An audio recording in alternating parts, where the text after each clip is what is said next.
it was like being strapped in a rocket going super fast with no real direction. So we were just going up at 100 miles an hour.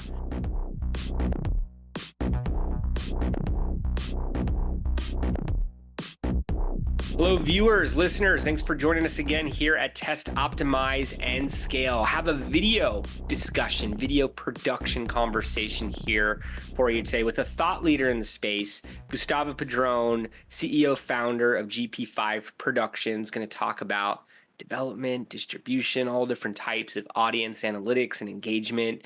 Gustavo, thanks for joining us here on the pod today. Thanks so much for the invitation, Jason. How are you doing? Doing great. July 2024. Don't know where all the time goes. Can't believe half the year is already gone. And we were just talking about how the rest accelerates. But, can't complain. How are things on your side? Yeah, well, the third quarter is around the bend, and we're wrapping a lot of things up. We like to take a little vacation in the summer, go to Spain and have some fun there, and then finish the year off with a bunch of new good projects. Okay. You connected to Spain? Did you live there at any point? Well, my wife is from Spain, and my daughter is half Spanish, so we go there every summer, and we take a little vacation. She takes a longer vacation. I take a short one, but recharge batteries, and really, that's what life is about, really, right? Amazing. I agree. I actually may be going there at the end of August, so I may reach out for some different recommendations. It'll be my first trip in Portugal, many places in Europe, but I've always wanted to do Spain. It's amazing. It's very inspiring, especially for artists, and it's just a different pace of life, and it's just full of new things, and it's a good place to find yourself, rebalance. Absolutely. That's in line with everything I've heard, and want to familiarize the audience a bit more with you, your story. Where did it all begin? How did you get into the world of video? Well, it's been a while for me. I grew up in Venezuela, and when I was very young, my mother used to have a magazine, and I grew up around taking photography, writing articles, the pressure of delivery, printing, the old school printing. So for me, it was exciting, right, to be a part of this. I used to take photographs and help a little bit with design here and there. And my family was very oriented towards art. So for me, it was a natural inclination. And I also did a lot of music when I was growing up. I had an inclination for music, and at some point I decided to mix the two. I'm like, well, I like photography, I like music. What's the best option? Obviously was video. So when I was 18, I came to LA for the first time to visit my uncle, and he was in the industry, and I got a taste of what was happening here in LA.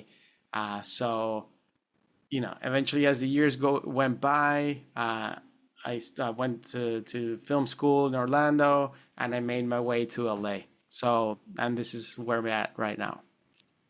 I love it. I'm a LA native. I really grew up in the suburbs, but in California my whole life, Santa Barbara, Mammoth. Spent time more in the city area here as well too, before settling in Marina Del Rey at the beach, close to the airport. Family's here. There's always something going on, always new restaurants. I can't complain. It's very privileged. It's a state that has the sun, has water, has a mountain, and for me, it's important to be outdoors and do sports and things like that. So very privileged. Absolutely.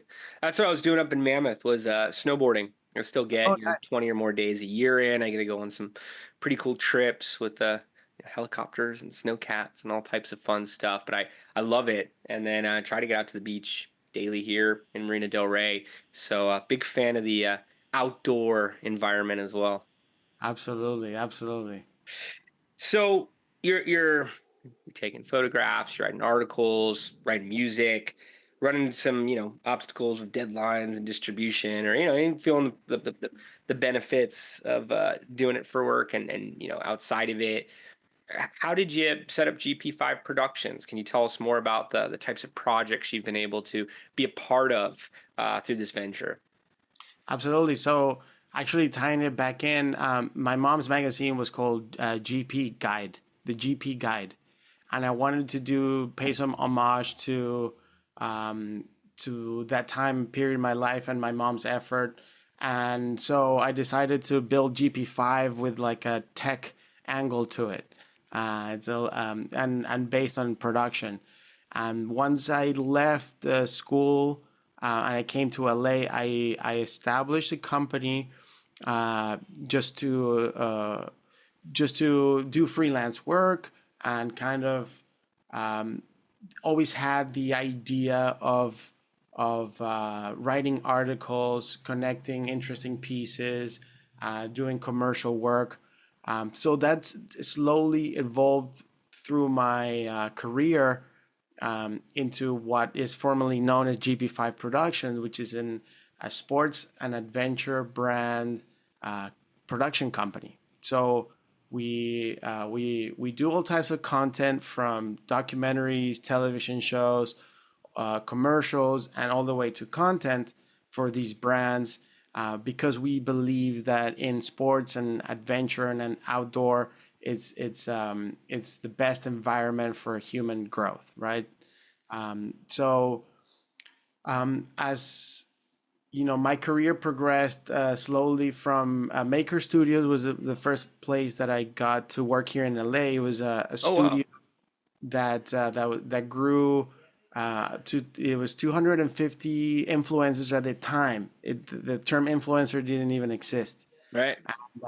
and we had a big network of them. And I worked in the Spanish section, and I shot and edited videos for these influencer channels. And then we started, receiving feedback, and the whole boom of social media happened. So I was in a very very interesting position from the beginning.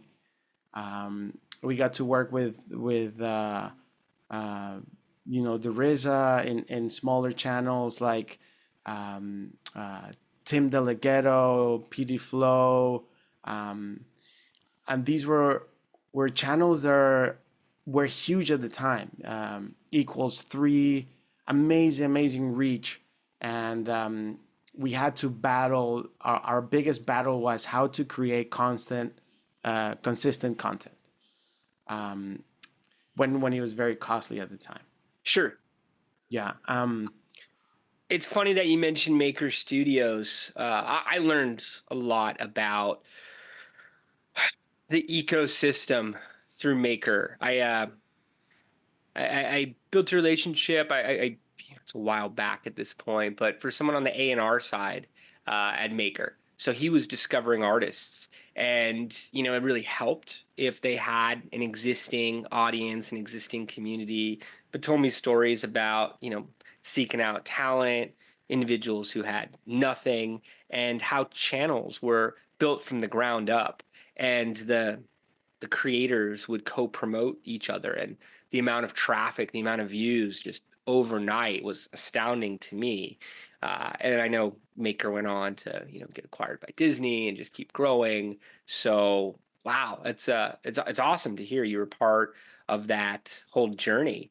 I actually got into marketing as an action sports consultant, so was Oh talking about wow. actions and sport. Skateboarding, snowboarding, surfing, and some other types of outdoor brands. I was working uh, with agencies back in 2008, 2009, 20. I think this was around 2010 when those conversations started.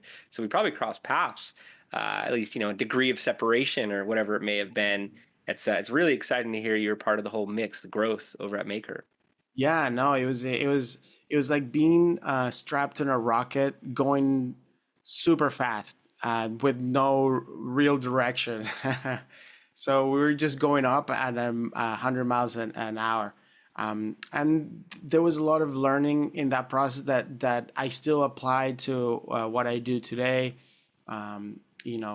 quality content, frequency, and establishing a frequency with your audience, and a clear message, and try not to get burned out. Those are kind of elements that have continued through my career. After that, we I moved on to action sports realm television shows. We did a documentary on big wave surfing called The Red Chargers. This was done in Nazaré, in Portugal. Yeah. Huge 100-foot waves. Garrett McNamara, 2015, 2016, drones were just coming out, and I got to be a part of these several productions that went on for 2 or 3 years, which we did, wingsuit flying, big wave surfing, outdoor biking, drifting, racing, and the biggest challenges that we had at the time is we were shooting, 4K, HDR content.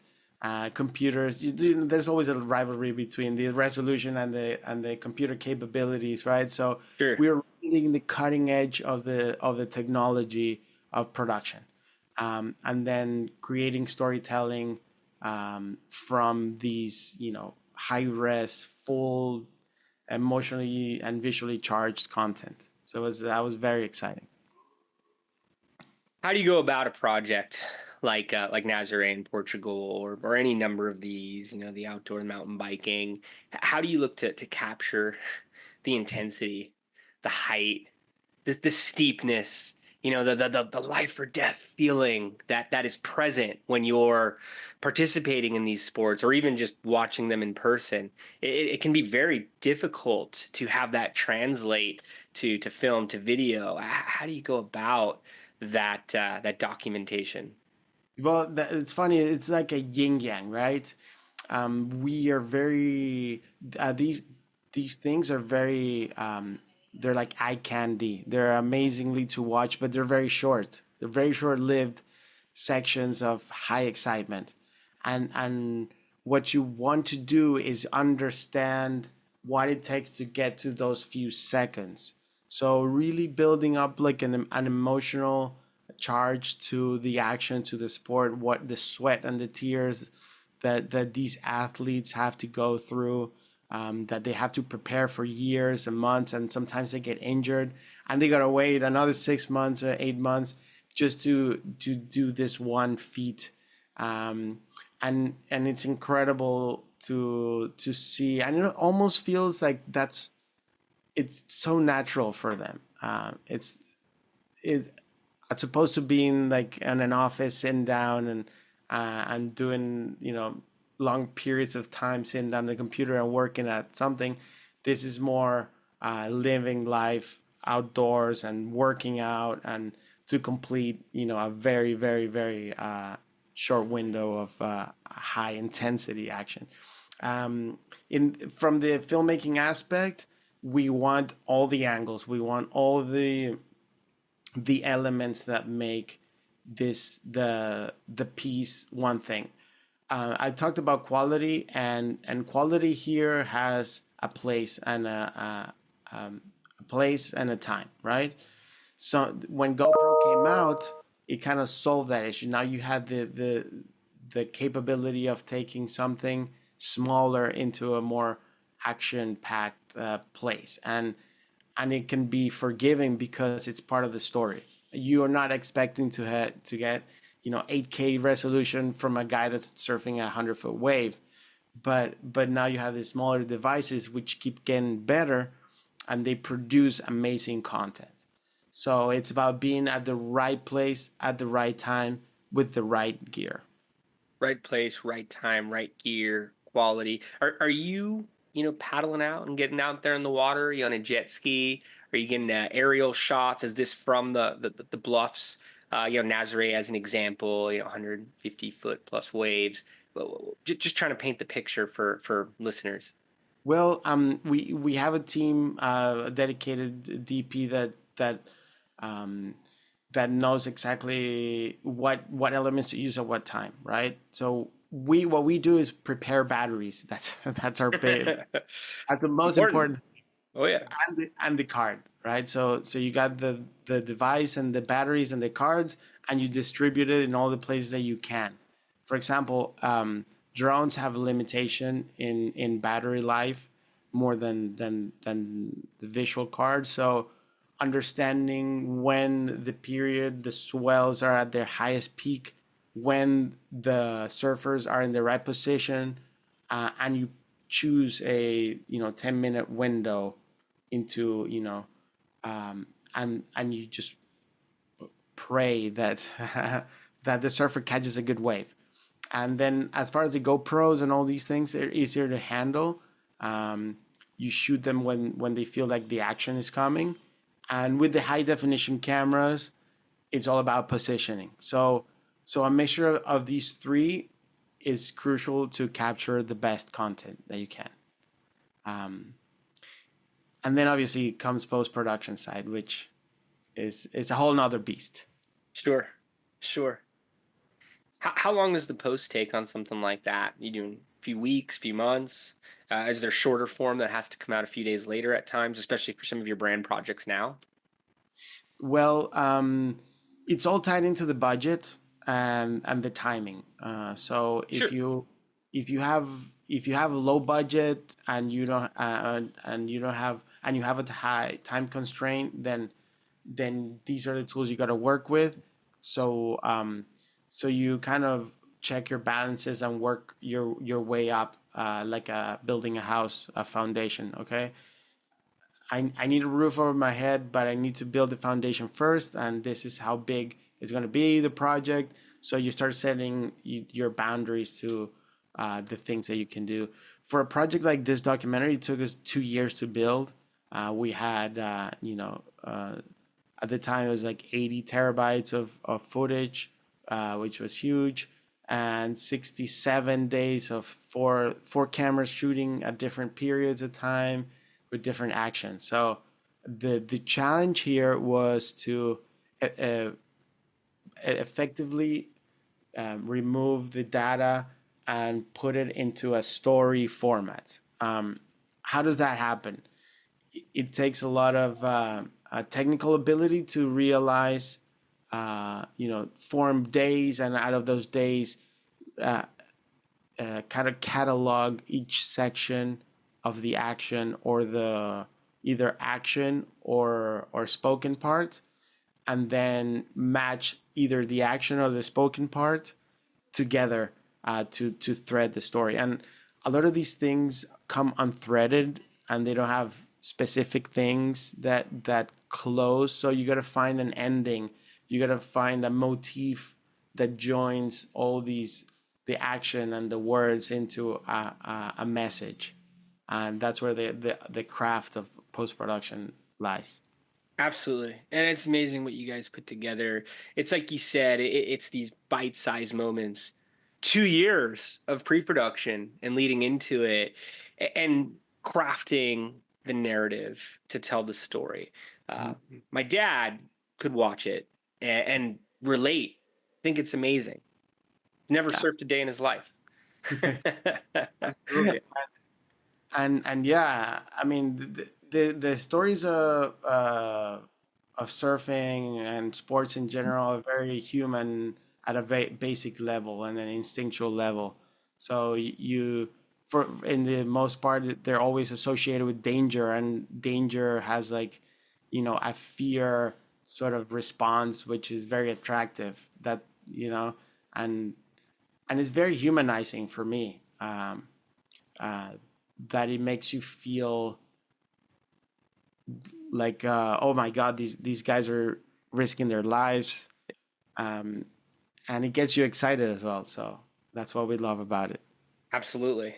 Absolutely. I been out there. I've surfed as recent as Sunday. Not well. Not saying that, but I I I have an emotional response watching these videos. I'll notice my heart pounding quicker, and I take myself there mentally. So the fact that you were able to convey what that process, what that journey, what that adventure, looked like, felt like, says a lot. And again, awards, all the different, mentions and accolades you guys have received, it definitely stands out. What type of brands are you working with today? Is it, predominantly action sports projects and documentaries? I know you've worked with, some of the top, companies in, athletics as a whole, and even different types of distribution platforms and television broadcast networks. What are some of the focuses here in 2024? So our spectrum is pretty broad, and as a let's say like a journalist, because this almost is it's like being a journalist, being a Oh yeah. filmmaker. We are able to get into different shoes at different times for the most part, and then use the language of cinema or to convey the message. So we're really able to hop into all various types of projects. Uh, you know, one of the biggest brands that we work with is like Carver skateboards, and we've and also we work with clients that have T-Mobile commercials, and so the spectrum is broad. The GP5 is focused on brands that are facilitating sports, not just brands, athletes, and service based people for the sports community. So yeah, people like Carver who want to share their stoke. They want to share the stoke of skateboarding and surfing, right? Um, and brands that have a that have invested heavily into sports. That's what we like to cater to. But we personally, I've worked on projects for Google and Amazon and the tech giants, and also done smaller stuff for brands like Cadillac. We've done music videos also for smaller artists, but the soul of GP5 is all with the action sports brands. And is that because of your history with the sports, or you just love filming action sports? It's a good question. It's a mixture. I love sports. I think they're wholesome content that is always positive, and no matter what, how you shine on them. Um, so I love that, and I think brands that allow for that have a higher purpose. I mentioned the Stoke, right? They do it for the Stoke. They don't do it solely for the dollar, right? And that's something that was important for me, to support something that's not entirely just about profit, but it's about sharing, being in the community, being outdoor, feel better, and leave a positive message. Absolutely. That positive message really goes a long way. I see it translate as well too, overcoming that wave or that skateboarding hill, or that cliff snowboarding, or whatever it is. I see, really inspire me throughout my life. We've given and been part of foundations like the Chill Foundation by Burton, and I've seen it really have positive impacts in people's lives. So Yeah, not yeah. I've seen the other day in the skate park, a lady that's 50 years old on a wheelchair, and she goes down the ramps, daily on a daily basis, and she was able to overcome her sickness just by getting out there and doing sports and sharing with people. That's super inspiring, and also leaves a message of it doesn't matter how hard things can be, if you do it with an intention of having fun and enjoying yourself. I think Well, huge things are accomplished just by the mere fact of being happy and fulfilled by the things that you do. absolutely. It's what life's all about. And you get to get that onto video and into, digital distribution for millions to share in. They could get that anxiety before someone drops in, the same that I do. But tell Yeah, them the whole story and the triumph. it's so much fun. You know what it is like to get out there, especially the first times that you're surfing. It's like so much fear and anxiety, and you're like thinking of like oh man, like am I gonna die if I go in the water? I'm gonna get eaten by a shark or drown or, and then you put one foot in front of the other, and you get all the way to the wave, and get on your first wave, and it's like, ecstasy, total, emotional freedom. So that's what the kind of stuff that we like to get involved with. Absolutely. I can think back to a lot of the great moments in my life around that, and that feeling of looking down and realizing I'm still here. I made it through. I did it. I love how you do this for brands. How you're able to distribute, not just the documentaries, but for the clients that you're able to service. I want to be able to provide some recommendations for the audience. Yeah. What would you encourage them to do in terms of tests, video production, starting to distribute on some of these channels? What are some different insights that they could take action around today? Okay, that's a good question. There there isn't a specific path that you can. What the best thing you got to do is put one foot forward in the direction that feels comfortable. For brands, I know it can be particularly hard, depending on the size of your brand. Then you've created a story around your brand and really dig into that story. If The good thing about online right now is that you have a lot of freedom to kind of explore and try different things and see kind of what sticks, right? Find a budget where you can do things that feel exciting for the brand, however many different things, and then start putting them online. Do a YouTube channel, post on that YouTube channel, have a Instagram where you repost things, shorter things, and then use that to slowly build a community and keep asking questions and contact people that message you, and I keep asking them what kind of things they like to see, what what have we done that we like, and then from that really build a strategy, right? The number one thing is have a goal in mind, a strategy, and um, stick to it until it doesn't feel natural, and keep making variations and tests that will allow you to create better content and speak better about your brand. Absolutely. What types of video have you seen get the most responses on these channels? Are there, consistencies where you're photograph, you're getting video of what you enjoy, you're first posting to YouTube, then redistributing through Instagram and other channels? Are there different types of videos that generally are crowd pleasers? Yeah, yeah, absolutely. So um, the marketing strategy, the marketing pyramid, is allows you to really dissect where your crowd is.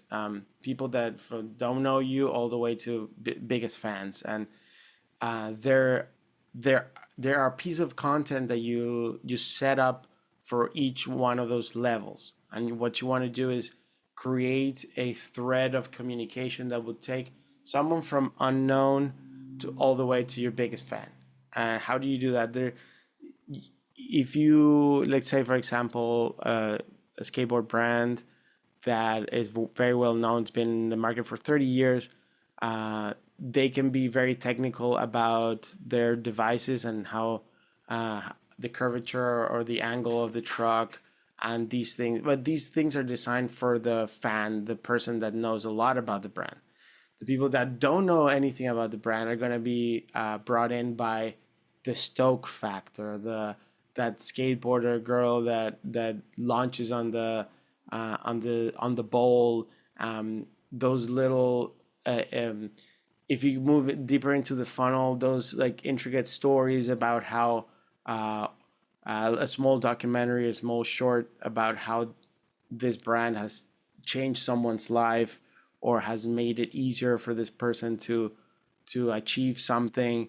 And as you get deeper, you want to be you want to bring a little more technicality in. So you really go out from the stoke to the technicality aspect. Sure. That's a good way to put it. And what about optimization? You put out some content on YouTube, not getting the response that you were hoping for, seeing the same thing on Instagram. How do you go back to the drawing board, even pivot a little bit and optimize, manage to a point of effectiveness? Absolutely, that's a good question. Um,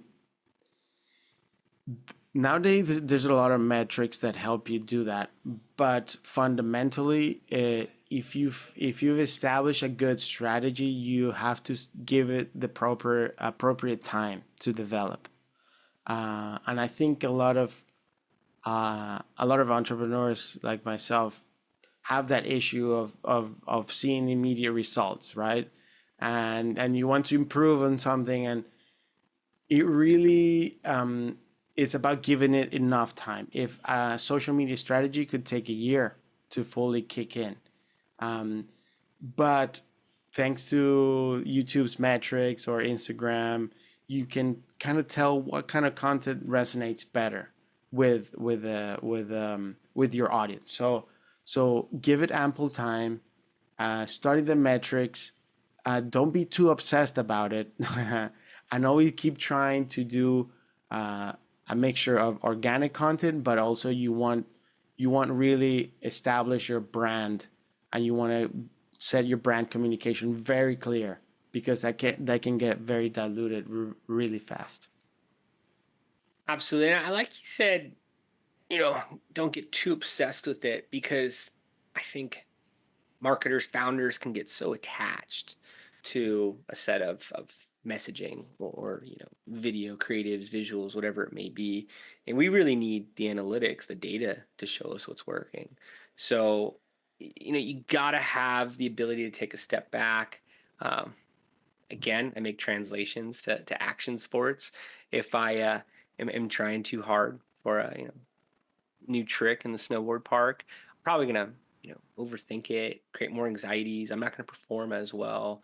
Where if I am able to approach it as something for fun, so something that is designed to be an extension of the brand, and then let the analytics show me where to make data-driven decisions towards, I'm likely going to see a stronger campaign versus coming in and changing things too much, or like you said, getting off brand by stretching things too far. So I like how you emphasize that. Absolutely. And establishing your brand voice is very important at the beginning, because it's going to give you the parameters that you have to play with. And you also want to you want to be risky and you want to try bold things, because bold things create big impact. So, but you want to be nimble, but sticking to your brand's values, core values, is crucial. So, so if I was a new brand coming out right now, I would establish good solid brand story or brand video, brand voice and anthem, something to really keep us in check, and then try everything inside of that realm, from the stoke to the technical to the risky. Uh, try a lot of things. And look at the reports, look at the metrics to see what's actually producing, and do more of what's driving. Absolutely. What about scale? What are the tips? What are the secrets to scaling and hitting the highest levels of performance? You've figured out, hey, these technical pieces, followed by the stoke, which is not always a word we use here in the podcast, but I love it. It's one I use offline quite a bit. You find the right formula, the right algorithm. How do you take it to larger and larger arenas to produce more meaningful and impactful results? That's a good one. The first of all is build a team. Build a solid team of contributors that you can completely, um, you know, uh, delegate things. Um, and if you're a small company and you need to stay nimble, trust in your partners, bring in that person that does the thing better than you, and that you do that does the thing that you don't know how to do, and I can do it a lot better. Um, you know, analyze your priorities constantly. Um, every decision needs to be the right one, and it needs to take priority over something that may not need attention at the moment. So, and it's an exercise that's really hard for individuals to understand the impact of the decisions, right? So, because one day you can wake up and you could say, "Oh, this show that I've been building is not worth it," and you can crash it down in one day. uh, and there, so to be able to scale, you need the foundation right. You need the pieces, the team, and you need the core team and the clients that are going to support your vision. It's also hard to focus when if your focus is producing money constantly. Well, it kind of works against you because you start losing focus of the important stuff, of what's going to get you the better client and the better result, which is going to in turn bring more people so you can scale up and really inspire others to follow you and be with you, and make it a part of their life as well. Well said. Inspire. That stimulates peer-to-peer marketing. It's how things grow the quickest. If I think of my favorite brands, hey, my favorite, sports for that matter, I can identify the origination in many cases, and it's a friend, a family member, a neighbor, coworker, partner, whomever, tends to resonate a lot more. So if you inspire to the point of advocacy, you can continue to drive from there. Absolutely. I agree 100%. Awesome, Gustavo. I've really enjoyed the discussion here. Put together a whole page of notes. Yes, that is a stick figure surfing. But I want to connect you to the audience here. What's the best place for listeners to learn more about GP5, and what are some final thoughts you want to leave them with here today? The best way to connect with us is, we have our website. It's called gp5productions.com. You can go in there and look at all our work, book a call with us, to really share about your project and how we can be of help to you. You can also add us on Instagram, GP5 Adventure, and because life is an adventure, right? So that's the best way to contact. Or you can also text me through Instagram. My handle is Gus Padron V, and yeah, I love to hear about your projects and how we can help you guys grow into a bigger, stronger, better brand. Awesome, Gus. Well, appreciate you taking the time to hop onto the Test Optimize Scale podcast here today. I definitely encourage everyone to get in touch with Gustavo here. And look forward to finding things to collaborate on in the future. Thanks so much for the invitation, Jason. My Awesome. pleasure. My pleasure. Thanks, everyone. We'll see you next time. Take care.